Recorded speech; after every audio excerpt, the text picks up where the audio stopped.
C'est quoi la tolérance? La tolérance est la capacité ou la volonté d'accepter quelque chose, peu importe qui nous sommes d'accord avec ou non, soit une opinion, un comportement ou un choix. Voici un scénario. Vous allez au cinéma avec votre famille et vous payez pour votre propre billet et le billet de votre mère. Par contre, votre mère tient à ses bras votre petite sœur ou votre petit frère. Quand vous allez rentrer, les employeurs au cinéma ne vont pas vous arrêter à l'entrée juste à cause que vous n'avez pas payé pour le billet du bébé. C'est-à-dire, ils vont tolérer le fait que vous avez payé seulement pour 2 billets et non 3. Maintenant, ceci est un exemple de la tolérance. Cependant, comment est-ce que la tolérance va s'appliquer à notre société? Pour commencer, je vais expliquer plusieurs scénarios dans lesquels la tolérance évolue.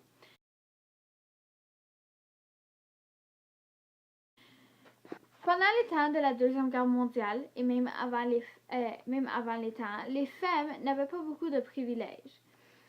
En fait, ils n'avaient pas le droit de voter même s'ils occupaient au moins 50% de la population mondiale.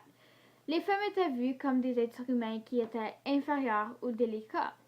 Donc, l'armée permettait seulement aux femmes d'aider pendant la guerre, que soit comme étant infirmière, une travailleuse dans les usines ou une conductrice, mais jamais dans le champ de bataille. Pourquoi? Parce qu'ils étaient perçus comme étant des figures trop fragiles ou trop faibles pour se battre en guerre. Ce manque de tolérance était une forme de discrimination envers la moitié de la population mondiale. Heureusement, après que les femmes ont défendu leurs droits, de plus en plus, les armées ont commencé à accepter les femmes dans la zone de bataille, soit comme soldats ou même pilotes.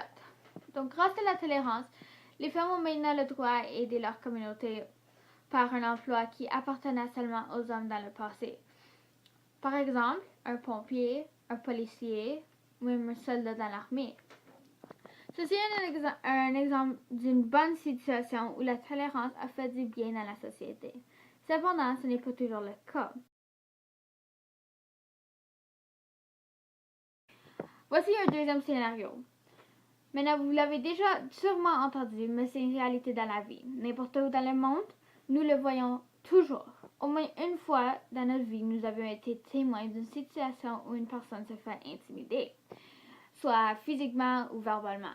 Plusieurs personnes choisissent de ne pas agir, donc de ne pas intervenir, de ne pas défendre la victime. Pourquoi? Mais la raison, c'est la peur. Ils ont peur que la situation crée beaucoup plus de conflits. Donc, nous faisons rien et on continue avec notre vie. Cependant, le fait d'accepter la situation, même si nous ne sommes pas d'accord avec, c'est une forme de tolérance qui est négative. Malheureusement, ça nous a pris trop longtemps pour réaliser qu'il ne faut avoir aucune tolérance envers l'intimidation. En fait, plusieurs suicides ont eu lieu chez les adolescents à cause qu'il y avait des victimes de l'intimidation. Et c'est là où les gens ont commencé à prendre cela au sérieux. Aujourd'hui, il y a zéro tolérance pour l'intimidation. En fait, par la loi, c'est considéré comme un acte criminel.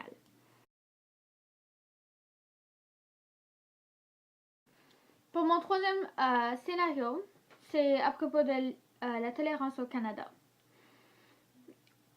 Donc récemment, la tolérance au Canada nous a permis de vivre en liberté.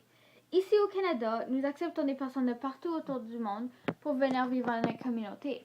En fait, une statistique venant d'une organisation appelée Immigration Watch Canada, donc IWC, démontre que notre pays accepte environ 250 immigrants à chaque année. Non seulement nous permettrons de venir vivre avec nous en tant que citoyens canadiens, mais nous tolérons aussi les différentes cultures et les différentes religions de notre population, que ce soit catholique, musulmane, juive et beaucoup d'autres. Ceci nous donne la liberté de pratiquer notre propre religion et nous exprimer avec liberté. Le Canada est un pays qui va accepter, qui va respecter les différences. Donc voici un exemple qui donne une bonne situation lorsque nous incluons la tolérance dans notre société.